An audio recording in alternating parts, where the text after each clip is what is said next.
My name is Robin. For those of you who don't know me, I'm Robin Ledoux and I'm from the Moose Creek Chamber of Commerce. I'd like to welcome you all here tonight. Thank you for coming. We're looking forward to hearing from our candidates this evening so that we can make some informed choices on October 22nd. Before we start, I'd like to thank the Stormont Federation of Agriculture and the Chrysler Community Center for helping us organize tonight's event. And finally, congratulations to our Mayor and Deputy Mayor, Jim Wirt and François Landry. Looking forward to the next 4 years with you guys running our ship. Without further ado, we're just selecting which order everyone's going to be starting. All right. And Alan is going to be our moderator this evening. All right. So our first speaker for today is going to be Randy Douglas. Second speaker is going to be Steve Densham. And of course, my secretary's writing this down, right, so I don't forget. Third one, I should have brought my glasses, Adrian. Fourth one is Carrie. Fifth one is Alton. And sixth is going to be Roxanne Villeneuve. All right, so those are our councillor candidates.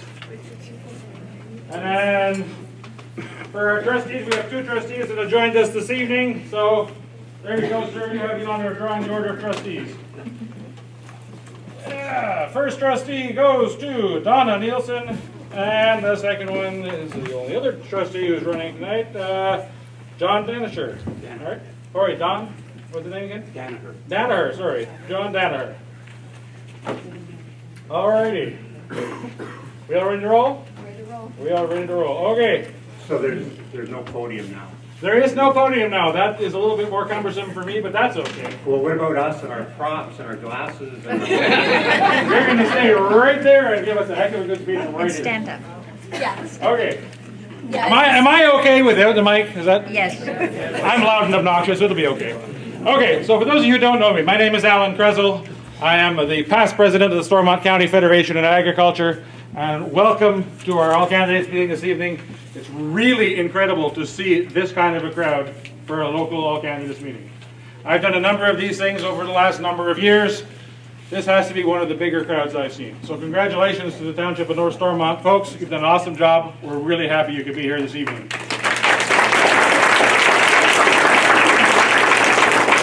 We have before you a whole bunch of really great people who want your vote when election time comes. All right. These people are taking a lot of time, a lot of money out of their schedules to be here this evening. They're going to give us a lot of excellent information. Robin, while I was busy blathering with them, did you tell everybody our format, or did? So our format is each of our candidates have 5 minutes for an opening statement, and then they'll, in the end, have a reverse 2 minutes for closing statements. After all the opening statements are finished from our council candidates and our trustee candidates, then the questions are open to the floor. We have a mic here in the middle, so anybody who has questions that they would like to ask either all the councillors or certain councillors individually, or candidates I should say, individually, then you have the opportunity, you have 1 minute to ask your question, and each individual that you're directing your question at has 2 minutes to answer your question. All right, everybody clear on the format? Everybody's excited? Hope Want to hear about everyone has what all lots these, of questions. what about all these people want to say? We have lots of great things. All right. Without any further ado, Randy, the floor is yours. so we're ready to rumble? We're ready to rumble. Hi, I'm Randy Douglas. Thank you for coming tonight. I'm going to start off with a quote from Abraham Lincoln, a famous president of the United States. They called him Honest Abe. And what Honest Abe said, "I'm a firm believer in the people. If given the truth, they can be depended upon to meet any national crisis. The great point is to bring them the real facts and beer." So behind that door, maybe there'll be beer coming at any time. First of all, I want to thank you for your interest in North Stormont Municipal Affairs. As well, I'd like to thank voters for the privilege of having served the last 4 years, and I want to thank my 4 fellow councillors from the last term. We had a great group, and I think we got some very good things done. As well, I want to thank my fellow candidates because it takes a lot to step up, and it's great for voters to have such a great choice available to them. I'm a community volunteer and not really a politician. When approached to run 4 years ago, it was based on having been a volunteer for 25 years in many different organizations, both within North Stormont and outside. 4 years later, I still volunteer in those same groups, plus one more that's very close to my heart, and as well am a municipal councillor and have not missed any regular meetings over the last 4 years. A staff member once said, when they talk about council meetings, they say that Randy always asks the right questions, and Randy asks the questions that need to be asked. My best work, I think, has only come in the last 6 months. It takes quite a while to learn about the ins and outs of council, and context is very, very important as far as finding out the broader story to all the issues.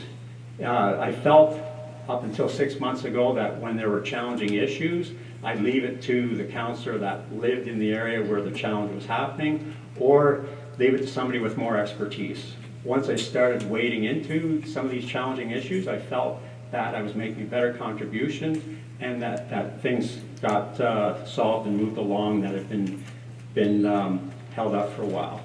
If elected, I want to take a leadership role to support the new mayor and deputy mayor. By supporting the new mayor, that means being prepared for meetings, asking good questions, at times challenging presenters at meetings, challenging other councillors, challenging staff, because we're losing about 30 years of leadership experience through Mayor Fife and Deputy Mayor McGimsey. So it's not going to be an easy task to step into those shoes for Jim especially, and I want to be a part of the team that continues to try to ask the right questions and take tough decisions when necessary. I saw leadership at work in the last few months when we had 3 positions unfilled at the same time at the senior level in the township. There have been some challenges happening for a year, and council had been having challenges connecting administration to some of our residents and building developers and that kind of thing. So council all wanted to get this thing solved, but it was the leadership of Mayor Fife, once the council had made the decisions to turn decisions into action. And again, I wish both Jim and Frank well in their new jobs, and I want to thank Dennis and Bill especially for great leadership over the last few years.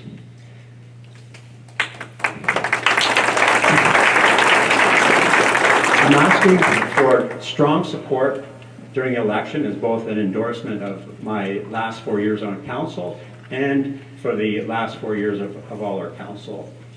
Thank you very much.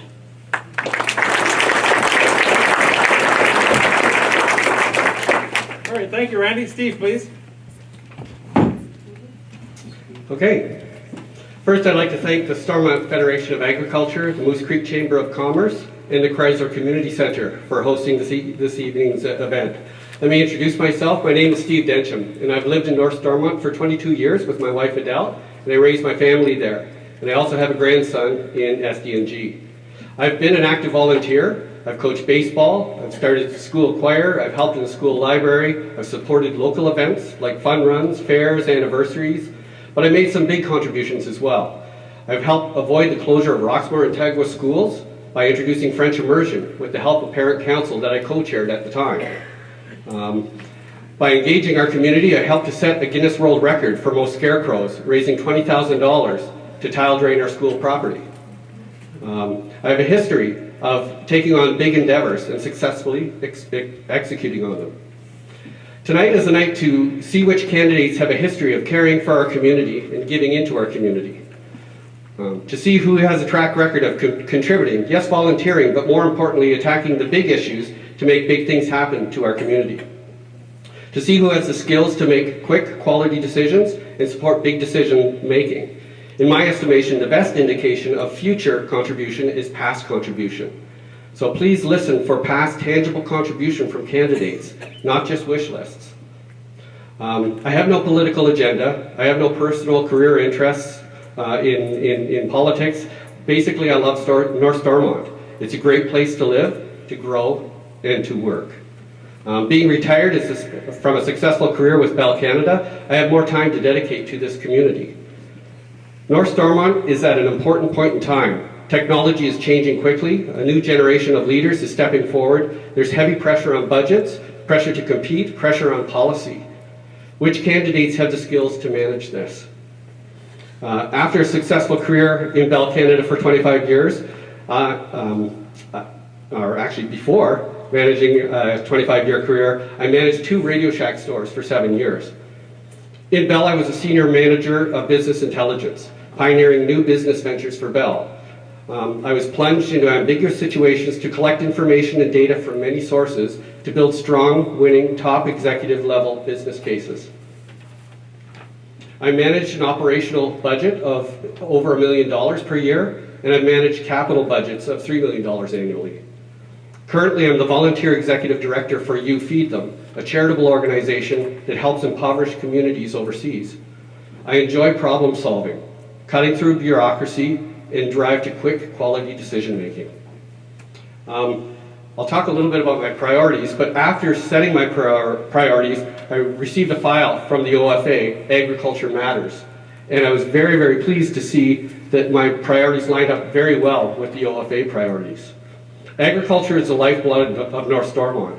When agriculture suffers, the entire community suffers. I'm glad our acclaimed mayor is an active working farmer. He's closest to today's farming issues. The municipality must include farmers and farmer organizations in strategic planning. The internet and wireless are near and dear to my heart. 4G is coming, but still not until 2020. 5G is coming as well, but it's farther off. We need to support these initiatives, but they will take time. But I don't want to wait for this. I would like to see us fortify our fiber network, which ultimately the wireless uses our fiber network as well. If we can't communicate, we can't compete. We need someone at the table who understands the technology, can speak the language, and to identify and help close the gaps. We need to invest in our next generation of leaders. Our population is aging and we need services to support that, but just as importantly, we need to usher in the next generation to keep our community vibrant. We need people who understand the new technologies, the science, and the business practices.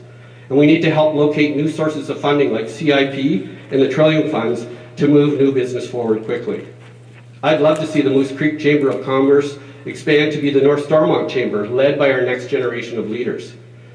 And they would have one coordinated voice that would speak into our municipal strategic plan. 30 seconds. Our schools and trustees are very important. We need to speak with our school boards on a quarterly basis, and we need trustees who understand how rural schools are different than city schools, have creative ideas to stop school closures, and to consult with the community before decisions are made. I'd be happy to talk about other issues like wind turbines, cannabis, natural gas, and other priorities in the Q&A. But for the moment, I'm asking for your vote in this election so I can continue to serve the community in an even greater capacity, because community matters. Thank you.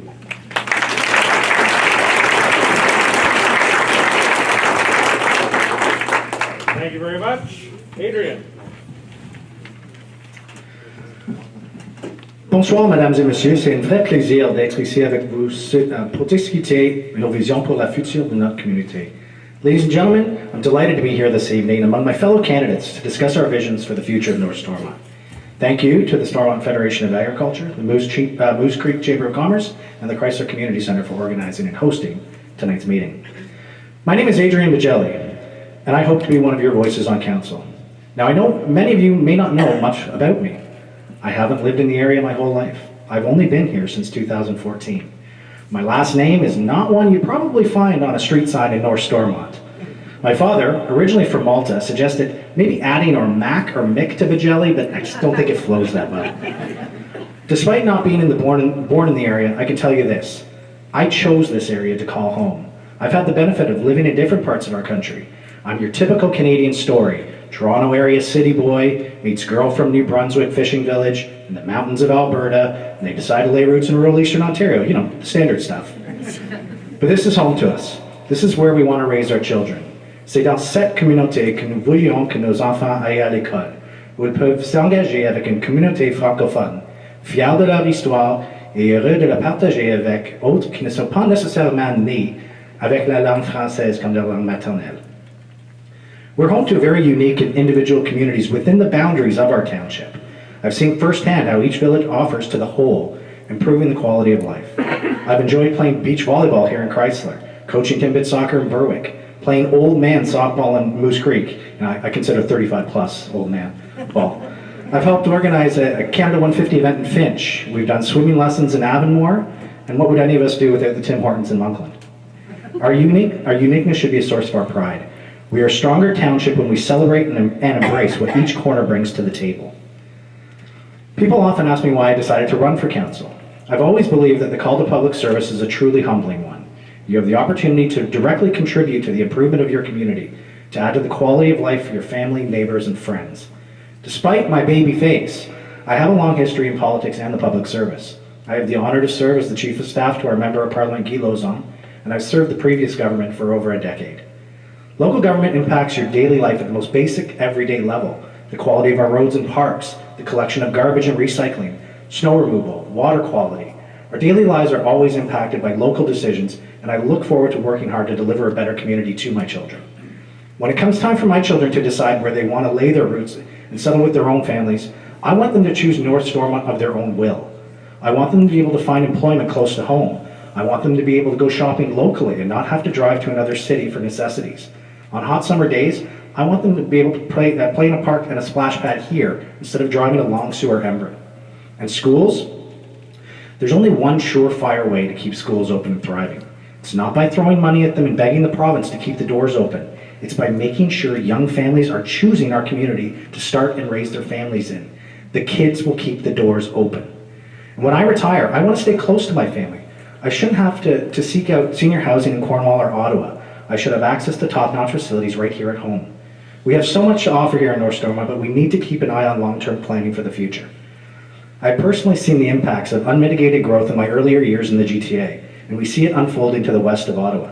It's important that North Stormont have a solid plan for growth as people naturally migrate to the east of Ottawa. We need to protect our agricultural heritage and natural environment while also keeping an eye on the potential for growth and improvement. A big part of that focuses on economic development. We have some very solid selling points for business in the future. The new economy does not require massive industrial parks. It requires reliable high-speed internet, solid wireless coverage, access to international airports and major highways. North Stormont checks a lot of boxes, but we need to shore up a few areas that will make us more competitive in attracting business. Je crois que je peux offrir aux résidents de Stormont Nord une voix forte, expérimentée à la table. Un conseiller devrait être en mesure de parler pour les résidents et assurer que les priorités et les enjeux apportés en avant sont entendus et sont mis en œuvre. Je crois que je peux offrir cela. To me, one of the most important traits a councillor can bring to the table is strong advocacy. 30 seconds. It's easy to make promises, to say, I will build this, or I will bring in that. But the reality is, there is only one taxpayer at the end of the day. And without raising taxes on the residents, promises like this are unreal. Public money in Canada flows from the top down, from the feds to the province, from the province to the municipalities. I believe I can offer the residents of North Stormont a strong, experienced voice at the table when it comes to dealing with those other levels of government. A councillor should be able to speak for the residents and make sure that the concerns they bring forward are being heard and are being acted upon. Thank you.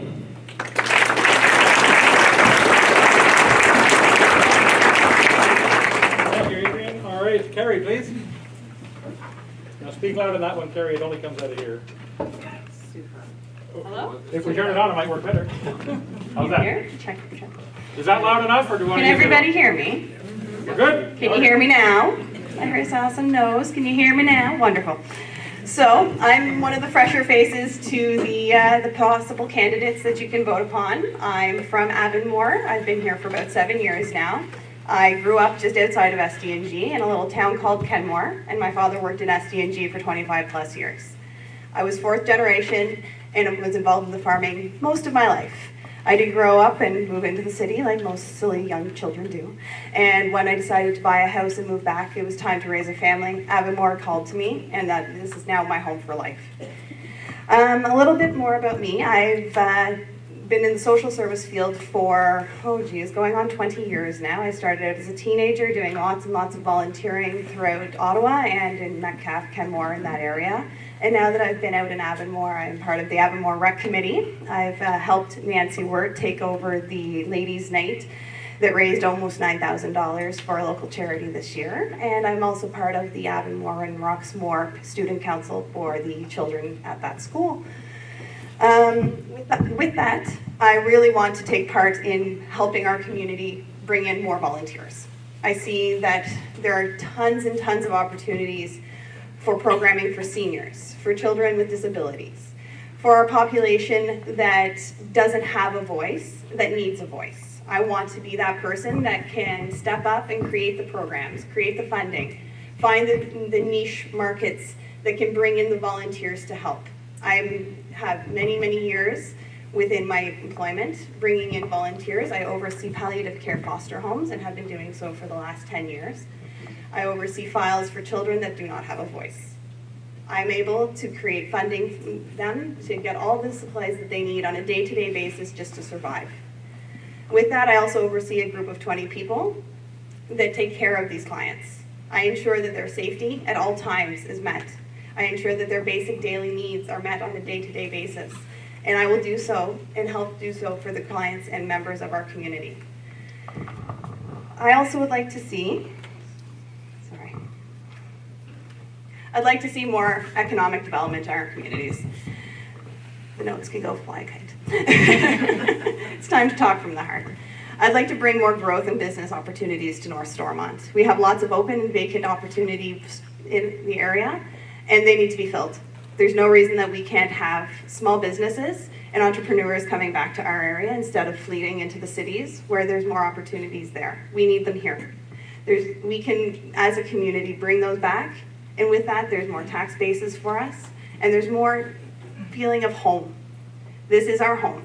North Stormont is a small community that deserves to have everybody know each other, to go back to our roots, and to not have people not know their neighbors. We need to create that environment, small business, community programming, and all of those opportunities will give us that back. I grew up in a small town where everybody knew everybody, and Avonmore has that feel. But with that, North Stormont needs to have that as well. We need to have where we're not all individual communities, but we're one group, we're one voice. That's what I would like to see within Avonmore and within all of North Stormont. Moose Creek, Berwick, Chrysler, Finch, Monkland, we all need to be family. And to do that, the only way is to get to know each other. So that's why you will not have seen my signs along the roads. I chose to run a green campaign this time around. I chose not to create a bunch of waste and signs that'll just get ending up throwing in the garbage on October 22nd. I'd much rather come to your door, have coffee with you and chat. Go over what your concerns are. Go over what you want to see, and I want to be your voice.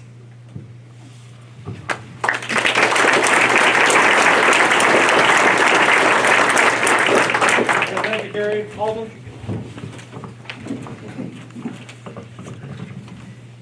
Too much room here.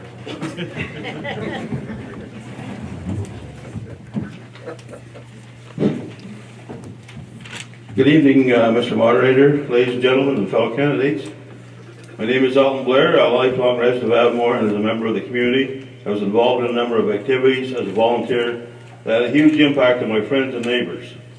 Some very happy times and some not so happy. Happy times, we're celebrating Avonmore's 150th birthday, or our sesquicentennial, 26 years ago. Save our post office, which led to, by fighting the federal government and being recognized as being only one of the 5 remaining post offices in Canada.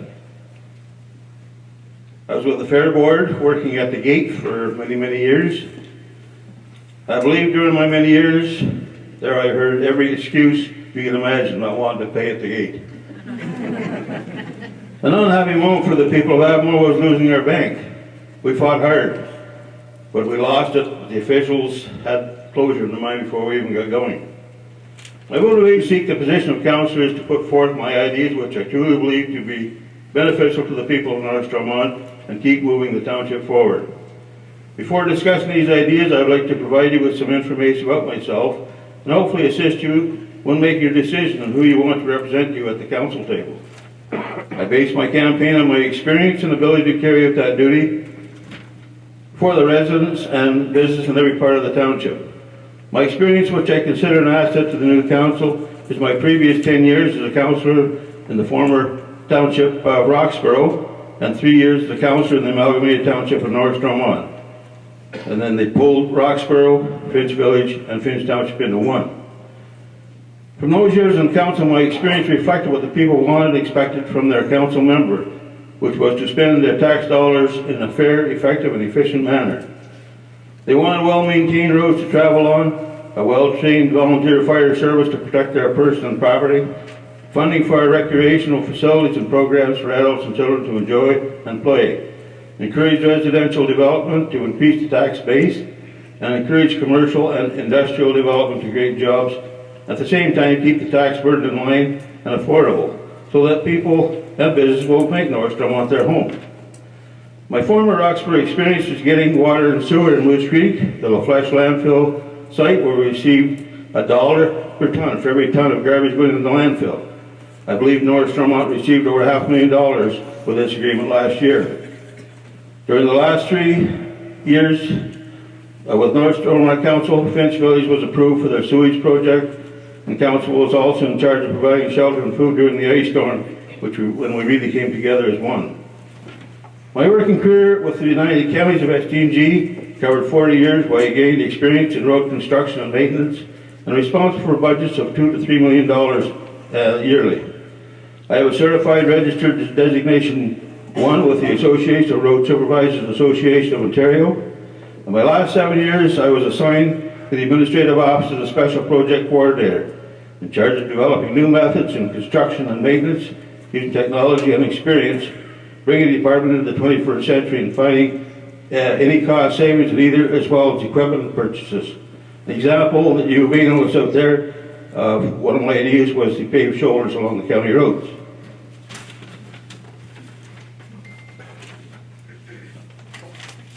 I'm still a member of the Board of Directors for the Raisin Regional Conservation Authority, 26 years, 12 of them as chair, 3 as vice chair. My experience here is dealing with issues such as floodplains, infilling, obstruction of water courses, environmental issues, tree planting, and shoreline protection along the St. Lawrence River. What has this to do with a council position? Both are similar as they deal with zoning, minor variances, and land use planning. As a board member there, we built Cooper Marsh Visitor Center and have operated successfully Slottenberg Park, which is leased from the St. Lawrence Parks Commission. I'm also a committee member of the Source Water Protection Committee, which is initiated after Washington by the Ministry of Environment and given the task to develop restrictions and recommendations to protect the safe and clean drinking water supply to the residents and cattle in both watersheds. 30 seconds. Oh. I better go on with what I'm going to tell you to do there. Anyway, what I'm proposing is to get natural gas in the communities that haven't got it right now. To have more Muckland, Moose Creek in that area, and big farms that have the dryers that are burning propane to no end. That's one of the recommendations I'm going to put forward, and the other is better communication, going around seeing everybody. They're all complaining that the communication is horrible. And the rest will wait till later. Thank you,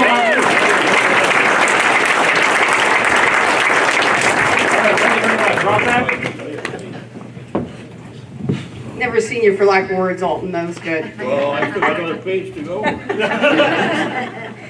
Donc, bonsoir à tous.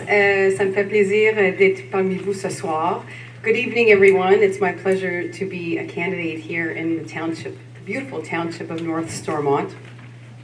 I want to say good evening to our acclaimed mayor, Jim Wirt, as well as bonsoir à François Landry, maire adjoint par acclamation, donc félicitations.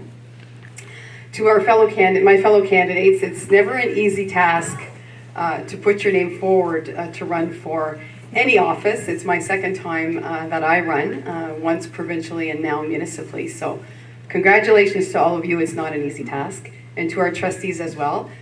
Je vois aussi M. Besnard à la table. I also want to say hello to outgoing Mayor Mr. Fife, who's got the ball cap on in the back of the room there. So we have 3 weeks left before E-Day happens, and I've been at every door in the municipality, and the response has been phenomenal. There are always certain issues that come with door knocking, and I'm hoping to answer your questions as best as I can tonight. So a little bit of my background. J'ai deux garçons adolescents à la maison. J'ai Dawson, qui vient juste d'avoir 19 ans, il y a 2 jours passés, et Graham, qui a 16 ans. And I've been involved in politics since the ripe old age of 10 years old, when my father was first elected at Queen's Park. I'm fluently bilingual and I really enjoy politics. I don't know why, but I do. I'm also from a farming background. My mom and dad, I was born and raised on a beef farm, and my mom and dad ran a cash crop business as well. I worked for 16 years at a local hospital.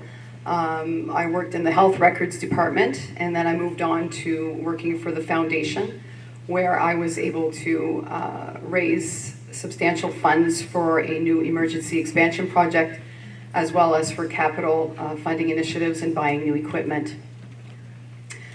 From there, I moved on to the political arena, and I worked at Queen's Park with the leader of the official opposition in creating policy. J'ai travaillé au niveau provincial avec le chef dans le temps dans les affaires francophones, donc mes dossiers étaient aux affaires francophones. And currently, I'm very happy to be working for the Senate of Canada. Why I'm running?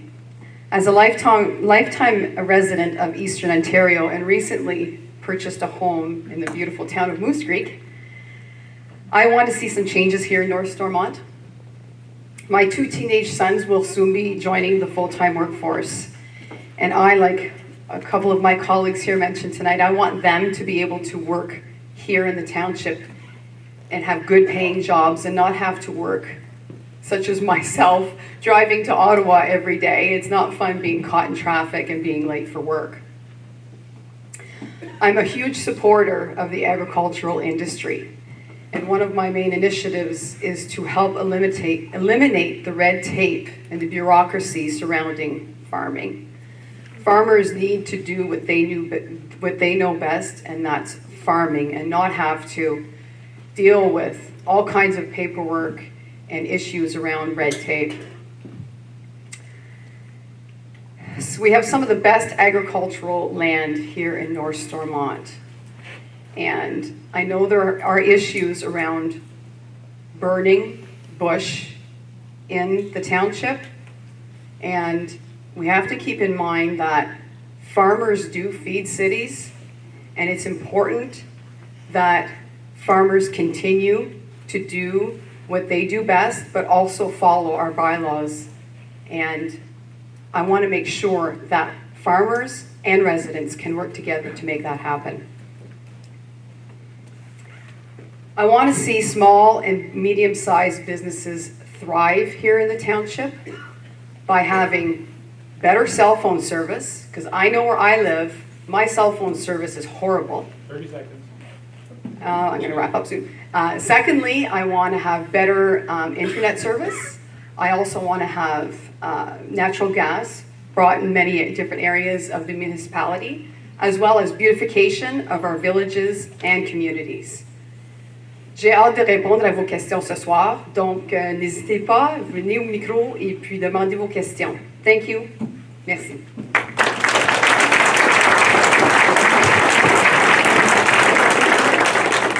All right, well, thank you very much, Roxanne, and thank you, folks. These are your candidates running for North Stormont Council. Let's give those folks a round of applause.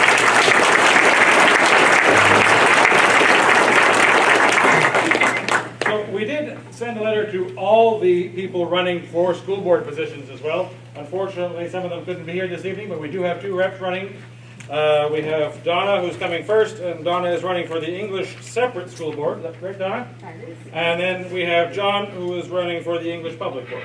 All right, so Donna, if you wouldn't mind. Good evening, everyone, and thank you for coming out this evening. And thank you to all parties from North Stormont for hosting this event.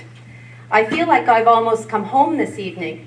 In the late 1880s, my great-grandfather, William Steele, came from Ireland and settled on Steele Road and met Jane Shaver from Dundas, had 9 children, one of whom my grandmother.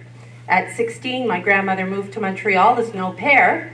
That was 1916. And who would have thought that here I would be running as English separate trustee. I'm sure that my relatives are doing little circles there. And I hope that I can make them proud.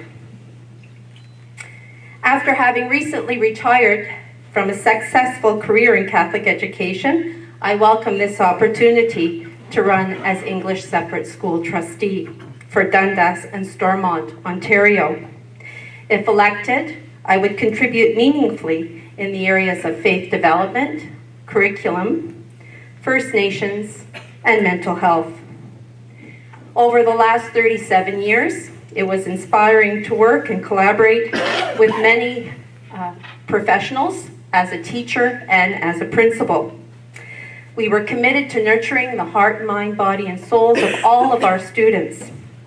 Planning in the best interest of our students and their families was paramount in the schools in which I served. As English separate school trustee, I'm committed to being a leader in Catholic education. Currently, I am chair of Pastoral Council. I'm a member of the Hospitality Committee. I'm a member of the Baptism Ministry. I'm a member of the Parish School Ministry. I'm a Eucharistic minister, a member of the CWL, and I belong to 2 alpha groups. Promoting student achievement, well-being, and equity are very important to me. Promoting a positive school environment that is inclusive and accepting of all students is essential if we expect our students to succeed. Being visible and valuable in the schools in which I serve is so very important. Creating collaborative relationships inside the board and across the community, very important. And of course, I would strive for continuous improvement. I'm committed to my faith, my family, and to Catholic education. I was principal at St. Mary St. Cecilia in Morrisburg for 4 years and saw the building of St. Mary St. Cecilia when the 2 schools amalgamated. I was principal at Immaculate Conception in Cornwall for 8 years, principal at St. Peter for 2, principal as an LTO at Bishop MacDonnell in Cornwall, and then principal as an LTO at St. Andrews in St. Andrews. I've been around. As English separate school trustee, I would reflect upon and draw upon many experiences in Catholic education, experiences in my parish and in my own faith to make positive and informed contributions. I eagerly anticipate being awarded this opportunity. And of course, close to my heart, I'm married to my high school sweetheart for 34 years. We have 2 adult children and 2 grandchildren. And of course, I have my mother-in-law, dear to my heart, who is in her 93rd year. So I'm blessed. I'm blessed to have a wonderful family. I'm blessed to have a wonderful parish community. And I'm blessed to have many colleagues and friends that I've made over the years. Thank you.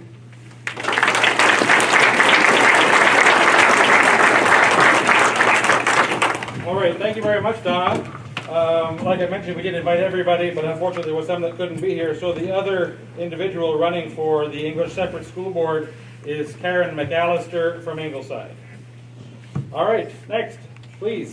Go ahead, John. Thank you. Good evening. I want to take a second and thank everybody for coming out here this evening and giving up your time to be here. Special thanks, of course, go to the Moose Creek Chamber of Commerce and the Stormont Federation of Agriculture. So thank you very much for organizing this event. Appreciate that. My name is John Danaher, and I'm asking for your consideration and vote in the Upper Canada District School Board trustee in the upcoming election. My campaign is simply about our kids in our communities. I have spent my career in public education as a teacher and then as an administrator and principal of 3 different high schools: Glengarry District High School, Cornwall Collegiate and Vocational School, and Charlan District High School. This work experience has given me, I believe, a solid understanding of the role and responsibilities of a trustee, as well as a clear grasp of the issues and requirements of students in our rural schools. My platform is very simple. Our students deserve continued and future quality education programs. They have to be quality programs for our kids. Our kids deserve to be educated in the communities in which they live. And the policies and resource allocations that support their needs need to be given to them. The Upper Canada District School Board budget is over $300 million a year. Our parents and communities deserve strong representation at the board table. They deserve open and transparent communication, and that is something that did not occur in the last round of school closures announced by the Upper Canada District School Board. And thirdly, our parents and communities deserve decisions about our schools should be made in the community, not top down, but from the community. Last year, I became a member of the Save Our Schools Committee as well as the Area Review Committee in order to oppose the proposed school closures during a very difficult time for our students and for our communities. I will continue to fight for the sustainability of rural schools. I am an advocate for the wonders of public education and have a strong passion for all the wonderful things that get done every day in a school. And I just want to say, if you ever get into a school and you see some of the tremendous things that kids do under the tutelage of good teaching, it's incredible to watch. On a personal note, I have 9 grandchildren. 7, yeah. Christmas has become a lot more expensive. 7 of them now attend Upper Canada District School Board schools. 2 more will be coming next year. I will continue to fight for their public education in their communities, as well as for the well-being of all of our students. It's very simple. Remember, it's about the kids. Thank you very much.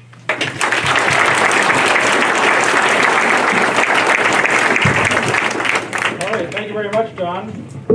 So we had 2 other folks who were running for the English Public School Board, and that was Marshall Wilson from Alexandria, and then Mr. Jim Bancroft from Ingleside.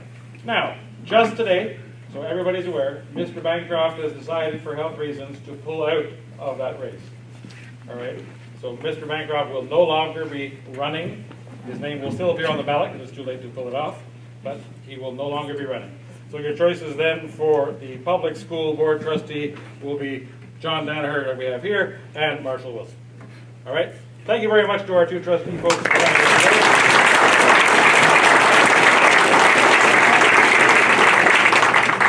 Okay, folks, guess what? It's your turn. So this is where we get to have the question and answer period. This is probably one of the most important sessions. It's where you guys get to have your questions. You can ask a question of one or all of the candidates.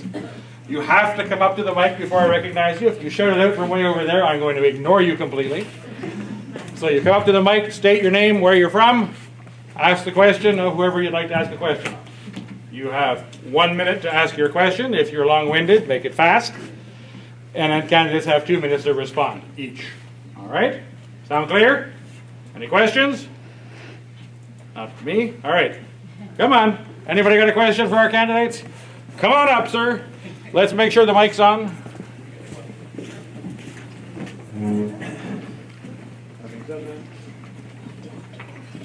Testing. Testing. Scream loud. Yes, good evening. Thank you. My question to all candidates. First of all, my name is Mark Tessier, a lifetime resident of Moose Creek. Can everybody hear Mark? Is that thing loud enough? Yeah, we're good? Okay, go ahead, Mark. Good. So my question is where all the candidates stand on any future expansion of the Moose Creek disposal site. Okay, it's a pretty wide open, but I want to know where you stand on that. Okie dokie. We're dealing with odors that are sort of controlled, but if the disposal site were to get any bigger than it is, there may be bigger issues. All right, thank you for the question. All right, Alton, you want to start, and we'll go across this way. Well, I've heard a bit about it, Mark, but not too familiar with it. I think it's fresh going on back there. And I've heard from the people around Moose Creek that it's definitely a smell, as well as people in Castleman. There's one thing I believe is that people told me that there is an expiry date on that landfill back there now. If that's correct, we had 20 years. We've got $1 a ton, but if I elected, I'm going for more than $1 a ton on that. I think there should be some restrictions on just how close you can come to a village, and perhaps with at the council table we can deter that from going any further. That's the wishes of the people in Moose Creek. That's my wish as well. All right, Adrian. Thanks, Mark. I appreciate the question. When you're talking of any type of landfill sites, there's obviously assessments and proper studies that need to be done. One thing that's of a paramount importance is actually consulting with the people that are in the Moose Creek area. If our goal is obviously, we want to do things like we want to expand natural gas, we want families to come to Moose Creek and establish that as a place to raise their families, something like a landfill site is going to come up, and we really need to listen to the people from Moose Creek when it comes to that. So as this is really going to be something for this next council to tackle. It's not going to be something that they should be rushing into. There should be a lot of consultation done with the people of Moose Creek, and the will of the people really needs what needs to come through when it comes to that. Thank you. Thank you. Randy, go ahead. It's context time. I'm part of council that has seen Mr. Brian King come to us once a year with that check for $1 per ton. It's now over $500,000, and it represents about 6% of the budget for North Stormont. Again, speaking from a non-emotional side of it, the GFL, the Flesh landfill site, are a very important employer to the region, as well a very important contributor to the municipality as far as that annual payment. About 3 years ago, they came to council looking to expand they wanted to recycle drywall and mattresses. I thought it was a very strong idea because landfills have giant issues with mattresses and drywall, and the thing is, the application was to go closer to the village. There was a lot of disapproval of that, and so the application got removed. At the time, I remember referring to the liaison committee, which is made up of local residents, a member from GFL and from council as well.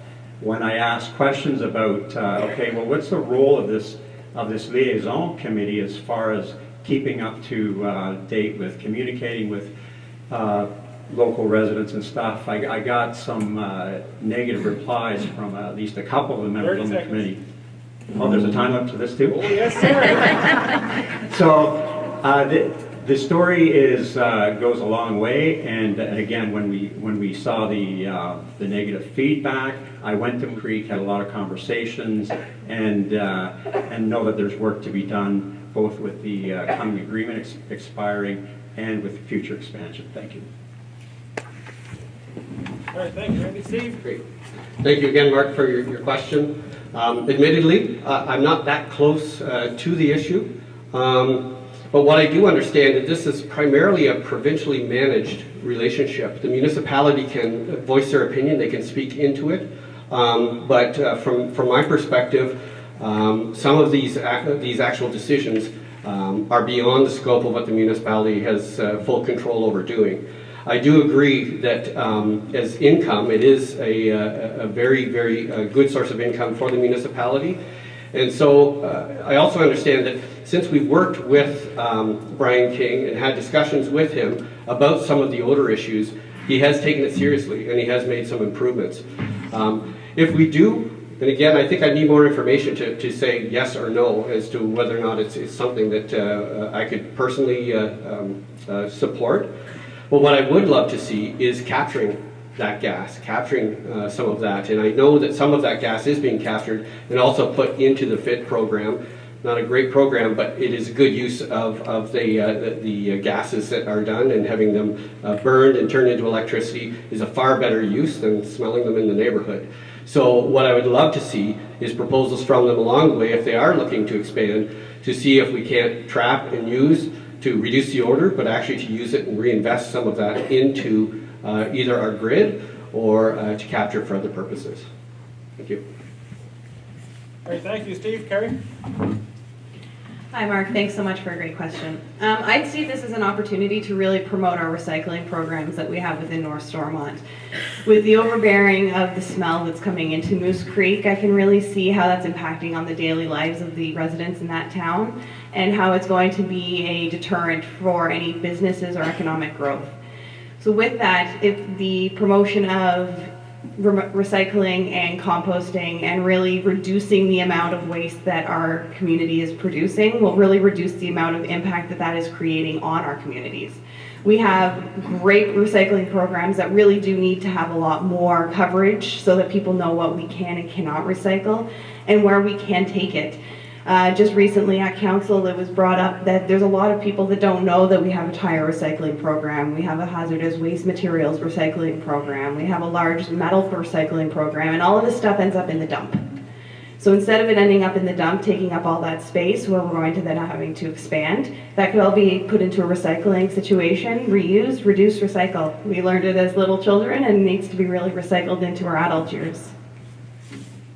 Thank you, Carrie. Roxanne?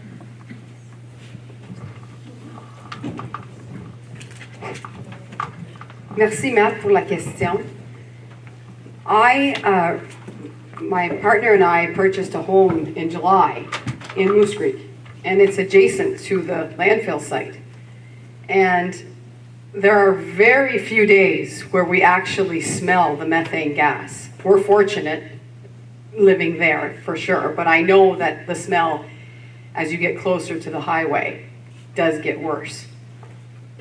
I spoke with employees at GFL in the last few days, and they are working on improving the smell. And one of the things that the methane gas certainly does is power approximately 4,000 homes on the Hydro One grid. So if they can continue eliminating the smell and producing hydro electricity, that's a benefit for us. I was also informed that they accept waste from all over the province. They have a license to accept the waste from across the province. Most of the garbage that's collected is from Eastern Ontario, and I think there are some myths that they take garbage from the United States and from across Canada. They do have an international license to accept waste. However, it's very minimal, is what I'm being told. 30 seconds.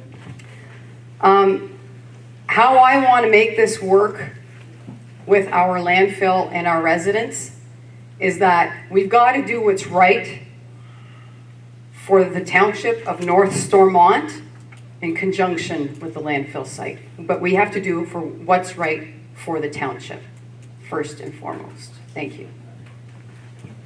All right, thank you, Roxanne. All right, next question.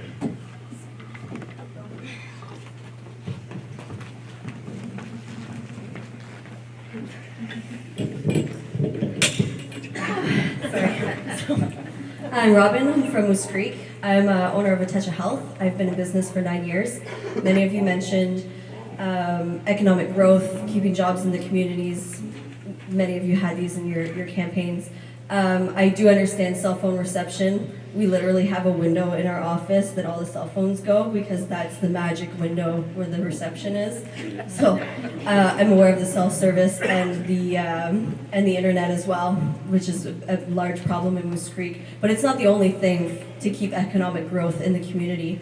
As being in business for 9 years, I'm looking from my council, what are some of the grant opportunities that you guys are interested in helping cut red tape for expansion? I'm looking on expansion as well in the next year.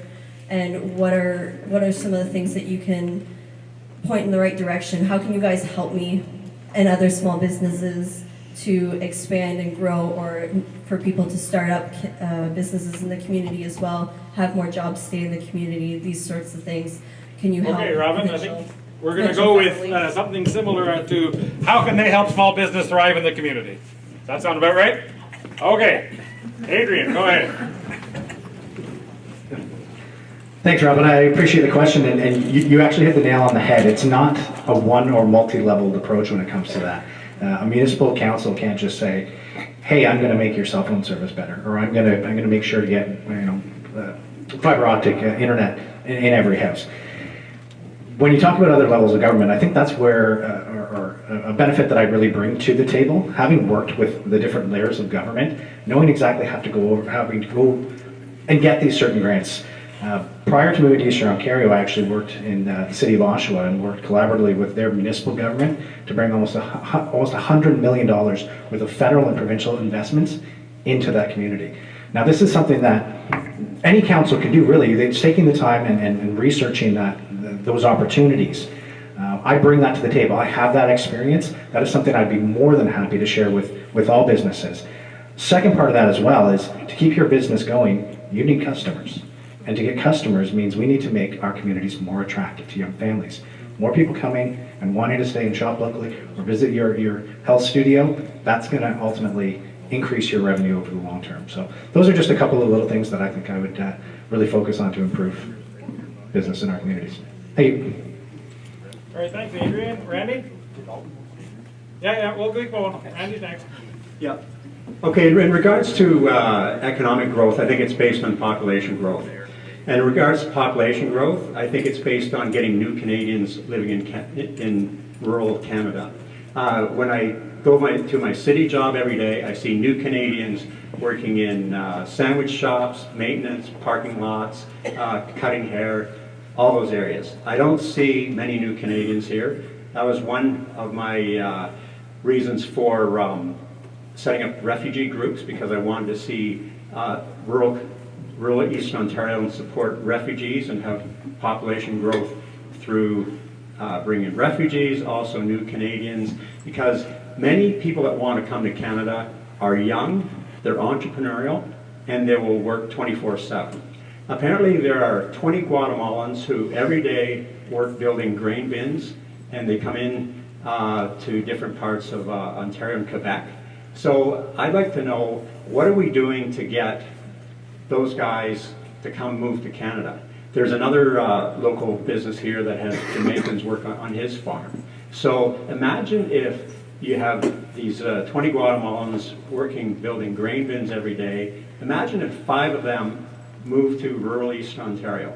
If they move to North Stormont, 5 housing units being needed. Kids going to school, probably between 5 and 12 kids going to school. 30 seconds. They need cars. They'll buy groceries. They'll use local services. So there's a lot to be said about growing population in rural Canada through bringing in new Canadians, and we would thrive if that was to happen. Thanks, Randy. Steve. Thank you. What I'd love to see is some of the programs that are already available get released quickly. We have a community improvement program. Some of the small businesses in the area have probably heard of that. There was a bit of a hiccup with the speed of release on that because of some of the changes that have been happening with the municipal office. But we do have some programs, and there's things like Trilliums, and it really, I think, yes, attracting people would be good, but I think we have a lot of creative people here. What they need is the opportunity to get a bit of investment. When you look at things like outdoor adventures, in Moose Creek. That's a fabulous new skating rink that's expanding in their second year. This came out of ingenuity. And this is why, again, I would like to see our Moose Creek Chamber to stretch across North Stormont so that business people can think about new and creative ideas together, come up with ways of collaborating so that they can work together. Yes, we need to find different ways of raising funding through Trillium or through CIP or through other organizations. But I think when you have a creative spirit and you have a spirit of collaboration, then we can see a lot of new business ideas coming to the forefront. But we also have to shop at home. The box stores are attractive. The prices are, but we need to shop at home. We need to shop in our own neighborhood and support the people who work here.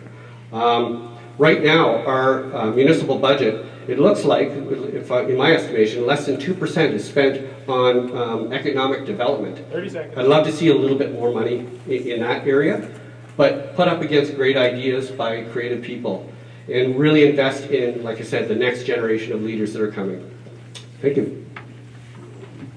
All right, thank you. Carrie, please. Hi, Robin. Thank you so much for the question. I myself own a small photography company, and I do understand the challenges it is to not only attract the customers to our area, but to really get your name known in the area. So I find that there are many grants, both provincially and federally, that we can be applying for and that just need to be found. That we need to have somebody who's willing to look and search and dig and really find those opportunities. We have a great CIP, Community Improvement Program, for the fascias of all our buildings, and you can apply for that, and the government will definitely help with that. But we need to find more programs like that. And with that, we're going to attract our younger group, the new families that are coming to our area, because we have an aging population that they've had the opportunity to have their businesses, and now the younger population is coming in and trying to open stores and open new entrepreneurships. And it's very challenging. And we need to really support those people, and to do that, we need to shop at home. And like my fellow councilors that are running, they really voice the staying at home opportunities. And going into Cornwall is great, going to the city is great, because yes, it is cheaper, you can find what you need really quick. But we can have that here if you just do a little bit of research. So we really need to be able to bring that out to our local community and give them the opportunity to find us. Thank you, Carrie. Roxanne, please. Thanks for the question, Robin. One of the things that I certainly want to see in our municipality is more youth training. I'm a big advocate for the trades. I think our youth certainly need to know more about our trades and learn that in school. I think the province needs to really get their heads around the importance of our trade industry.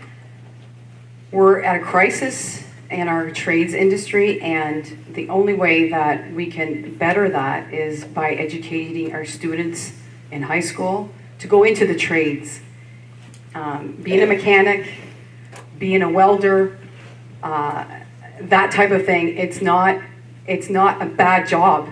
It's a really good paying job, and I think we need to have better apprenticeship programs here in rural Ontario so that our youth can become good tradespeople. I think I touched on 5 points in my opening statement where I touched on the internet and the cell phone service, as well as beautification and natural gas. One of the questions I asked at the municipal level is, are there grants offered through beautification?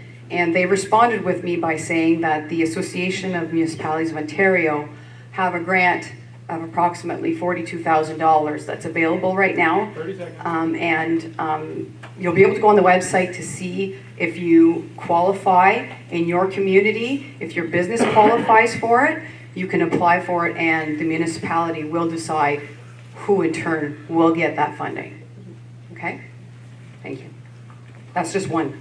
Yes. There are others. And thank you, Roxanne. Alden?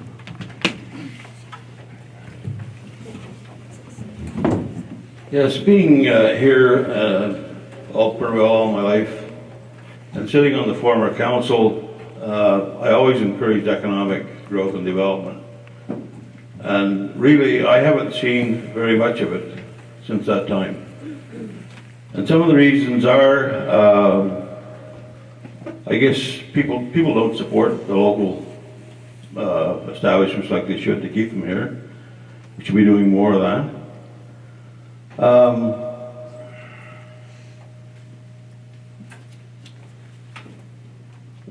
Council has to work to get grants for these establishments. And there is grants available. But if you sit in your duff and do nothing, they're not going to come your way. And lastly, what I've seen around here, how would anybody expect people to come to villages and settle in here with some of the sites that I've seen as I've traveled around this township? We got stuff sitting out along 43, not very far from here, south of here. Who would want to sit their house or build a house next to that? Or who would want to live there next to that? This township, I know we have a property standards bylaw, and if it isn't working, then I'm prepared to put some teeth into it. 30 seconds. So we can make villages and stuff more attractive for people to come here and settle here. And maybe find jobs if we do have industry or some commercial stuff, and find jobs here and stay here. So council has a job to do. That's work and hard work to get this to reality. Thanks. All right, thank you, Alton. Next question.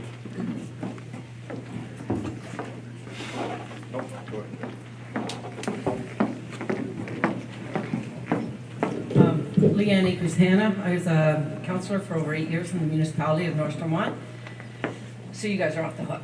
Okay, this one's for you, Mr. Danaher. After I got done on council, I'm on the hook now? You're on the hook now. I did 4 years on the plowing match committee, and when that finished, I got a call that they're closing Tugwa. And myself, like everybody else, I was living under a rock. I go, what do you mean? It's not in the report, they're not closing Tugwa. But buried deep in that report was the boundary changing. And there's a lot of people, and there's a lot of talk this election. People are running for school board, they're running for municipal office to go back and revisit those boundaries. The thing is, it just got tripped over at Tugwa. And in a very short time frame, they had to get their ducks in line. We had to fundraise, the township supported it, the SFA supported it, saving our local schools. Agriculture is important, and in this community, and keeping those kids local to do the chores morning and night. We can't bus those kids to Cornwall outside areas. So the question is, if that comes up again, Mr. Danaher, are you going to bring it back to the residents? Are you going to come back to the school councils and make sure it's sifted out of the reports? Yes.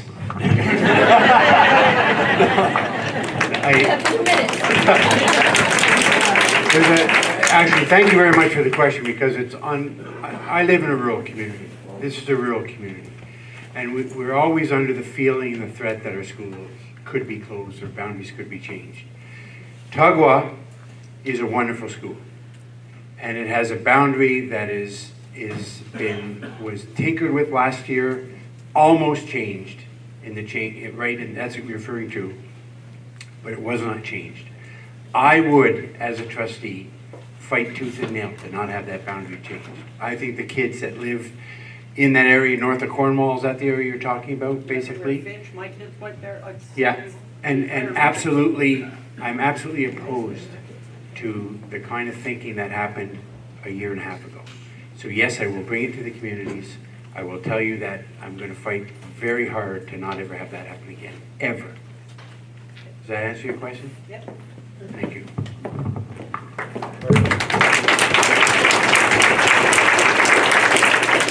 Thank you. Don, did you have any comments on boundary realignments that affect you guys at all?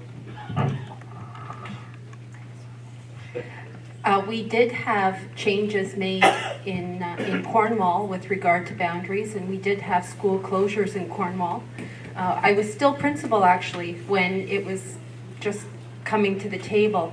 And the difference, I think, in the two boards, and I can't speak for the Upper Canada Board, but with the Catholic District Board, there was a panel from every school So every school was represented by the administrator, teacher, someone in a supportive teaching role, someone who was a non-teacher like the administrative assistant or the custodian, someone in that capacity, and then there were also parent representation. So we had a series of, I believe, over 5 meetings over the course of the year where every single school and every single voice was heard. And for that reason, when decisions were made at the end of the day, they weren't just decisions being made. There was a lot of input. So we haven't had the backlash.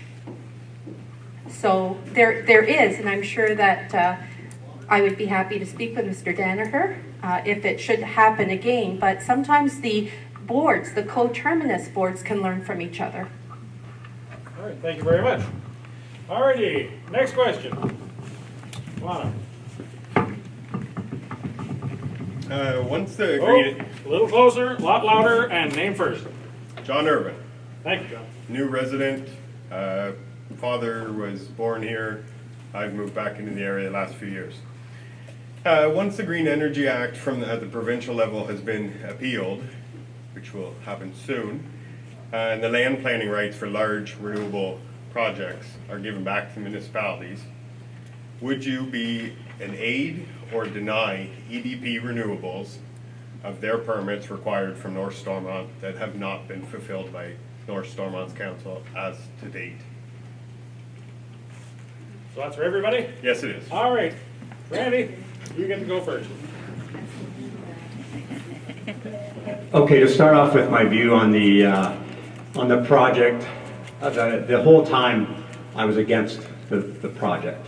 However, once it was awarded, as a councillor and our council, we had to deal with what we were dealt with, which was to get the best deal possible for North Stormont when it came to road user agreements and funding and protection and all that type of stuff. So the tricky thing is that although my personal view is to hope that they do not come, my role as a councillor, as long as I'm a councillor, is to deal with what we need to deal with. So for example, I could not see our council continuing to fight the EDP project when we had a very big responsibility around these road user agreements and working with the cards that we were dealt. Also to represent the entire township, not only those who were against the project, but those who were for it and those who were participating in it. So to answer your question directly, I'm not going to, because if on council, the context is so important, the powers that the municipality has are limited. And again, the separation of my own personal view of not ever being in favor of the project to begin with versus my responsibility as a councillor to deal with responsibly what we had to, that will be a job for the next council after the new bill is approved. Which direction now? That way, please. Steve's next. Great. Thank you, John. I think you know where I stand. I'm against. I think it's a big waste of money, personally. The whole project. If it's repealed, I'll do whatever I can to stop the project. It's been bad for our community. It's fractured friendships. It's not good for our economy. It's not accomplishing anything environmentally. If anything, it's actually hurting our environment, not helping our environment. So really what I'd like to do is to effectively see it shut down as quickly as possible, if whatever is within my power to do so we can start healing our community and moving on with more positive and better ways to help our environment. Thank you.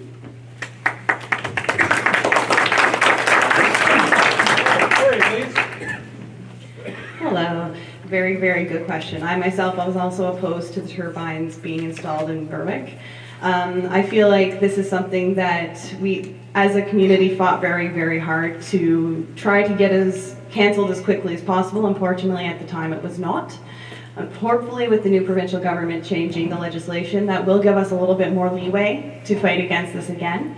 If not, then my mandate and mission is really to advocate to protect our citizens as much as we can if these things do get installed. We need to take into our health considerations, our environmental impact that this is going to put onto the farming land in which these are installed in, and the absolute waste of money to have them put here. This is going to ruin potential friendships, as Steve was saying, and tear apart the community feel that we really are trying to fight to put back together. So these, in short, just not a great idea, and I understand that it's not necessarily a municipality's decision to make, but we need to fight as a group to ensure that they are something that have the least amount of impact as humanly possible on our constituents.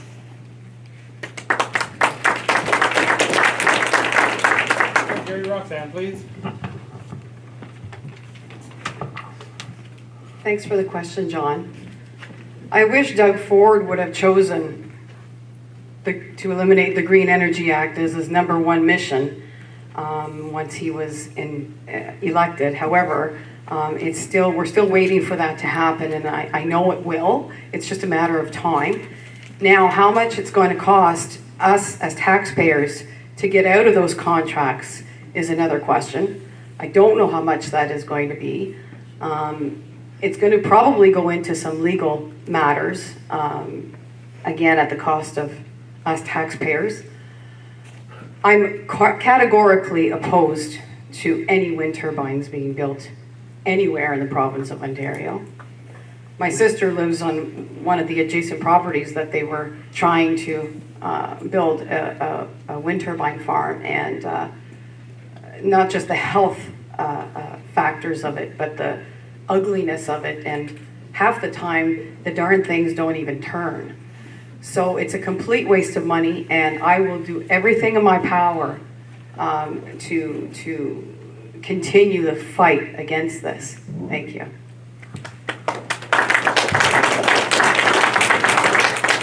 Alton, please. Thanks for that question, and it was part of my speech I never got to say. I'm definitely against turbines. And how I got to that point is as a member of the Source Water Protection Committee studying groundwater and surface water, and we had to come up with trying to think of the word, restrictions and stuff in that Clean Water Act so that we would provide safe drinking water to the people in the watersheds of the Raisin and the South Nation River.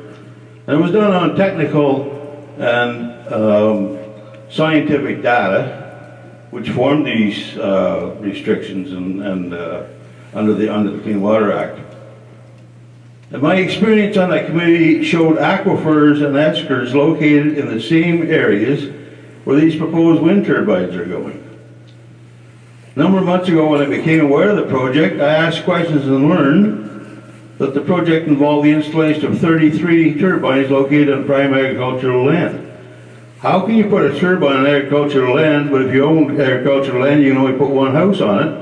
And it probably needs about, I'm not sure if it's an acre, 2 acres now, or 10 acres. But you can't do anything else with it, but you can put turbines on it, prime agricultural land. 30 seconds. There's a number of piles going in these turbines, and I'm concerned about the water quality and quantity. From these piles that are going to be driven in the ground and encased in concrete. There's a group trying to stop this project. I've sent emails to our MPP, Jim Magdaleno, and one to the other MP, I can't think of his name right now, anyway, to stop this project. It's foolish, and the cost to the individuals in this group to stop this thing, it's ridiculous. We got to get rid of it, and I'll damn well try to get that done. Thank you, Councilor. Adrian, please. Thanks, John. I appreciate the question. Doug Ford was crystal clear. Premier Ford, I should say now. It's not Doug, he's our premier. When he decided to cancel the Green Energy Act, one of his main points was, and it was the soundbite was clear, he's giving the power back to the municipalities. I've been pretty clear on this. I've been touching base with quite a few members of the concerned North Stormont group. I've never been in favor of this project. It's not that I'm not in favor of green energy per se. There is definitely a place for green energy and green energy research. But the money, or the economics speak for themselves. Wind energy is not economically sound. It is not good for human health hazards. It's not good for our water tables. The liabilities that we would assume as a township, if anything went wrong and this number corporation walked away, would bankrupt us. So I'm crystal clear. If the hypothetical you gave us, that the Premier said this is into effect, would you grant those permits for EDP? The answer is simply no, I would not.